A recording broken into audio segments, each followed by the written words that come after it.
दोस्तों, थकावट या टायर्डनेस, आज हम आगे बात करते हैं इसका कारण क्या है।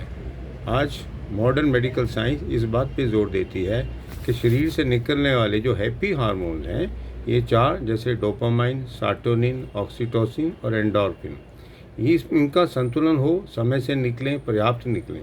इससे हमारा जो जीवन है एक प्रकार से फिजिकल और मेंटल अर्थात शारीरिक और मानसिक रूप से स्वस्थ रहता है। पर यह भी देखने की बात है, जब कभी तनाव होता है, गुस्सा आता है, मनमुटाव होता है, तो हमारे शरीर के अंदर कॉर्टिसोल लेवल के हार्मोन्स निकलते हैं। और यदि हम पांचों का एक प्रकार से ग्रैंड टोटल देखें तो हम मानेंगे जिसकी अधिकता होगी अर्थात पॉजिटिव है या नेगेटिव है, उसी हिसाब से हमारा स्वास्थ्य भी निर्भर करता है। अब रही बात है कि इसके लिए हम क्या करें। एक बात मैं आपसे और कहना चाहूँगा, 1906 से लेके आज तक ये चारों के चारों हार्मोन्स का आविष्कार दुनिया में हुआ है। रही बात है इससे पहले जब ये सब इनकी जानकारी नहीं थी, क्या तब भी लोग स्वस्थ नहीं रहते थे? उनको घबराहट भी होती होगी और साथ में थकावट भी होती होगी, तो किस प्रकार से ठीक करते होंगे, ये भी सोचने की बात है। अधिकांश आपने देखा होगा पानी पीने से भी तुरंत हमारे को थकावट नहीं होती है, अर्थात घबराहट भी नहीं होती है, हमें आराम भी मिलता है। ऐसे ही दूध का पीना गर्म का, ये भी हमें स्वास्थ्य की रक्षा करता है। इसी प्रकार से मौसम के हिसाब से जो ऐसे ड्रिंक्स बने हैं, जैसे कुछ शरबत हैं वो भी हम पीते हैं, जैसे नींबू पानी है, नारियल पानी है, सत्तू है, वगैरह वगैरह। मैं इस बात पे जोर देना चाहूँगा कि जब हम प्राकृतिक रूप से इन चीज़ों को खाते थे तो स्वभावतः हमारा स्वास्थ्य अच्छा रहता था।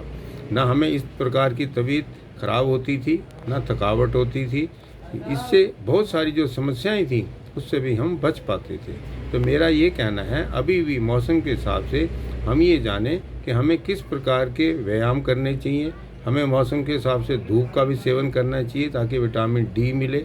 और जो पोषण हमें प्राकृतिक साग सब्जियों से, फल फ्रूटों से मिलता है, अन्न से मिलता है, चाहे अंकुरित हो, मौसम के हिसाब से हम उन्हें खाएं। घी है, मक्खन है, उसका भी हम सेवन करें।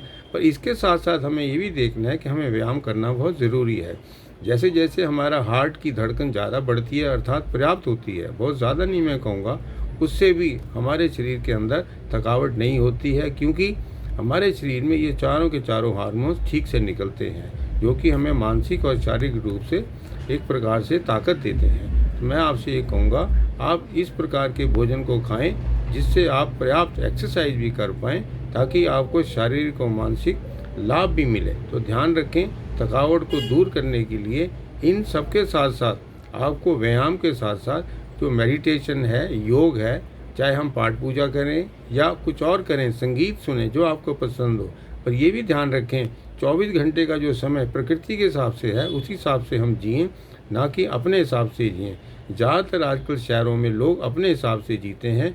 उन्होंने एक प्रकार से अपनी लाइफ को अपने आप ही स्ट्रेच करके रखा हुआ है, इसीलिए कहीं ना कहीं उनके शरीर में जल्दी जल्दी थकावट होती है, वो कि उनके बिहेवियर को, बर्ताव को भी प्रभावित करते हैं, चाहे बच्चे हैं या बड़े हैं।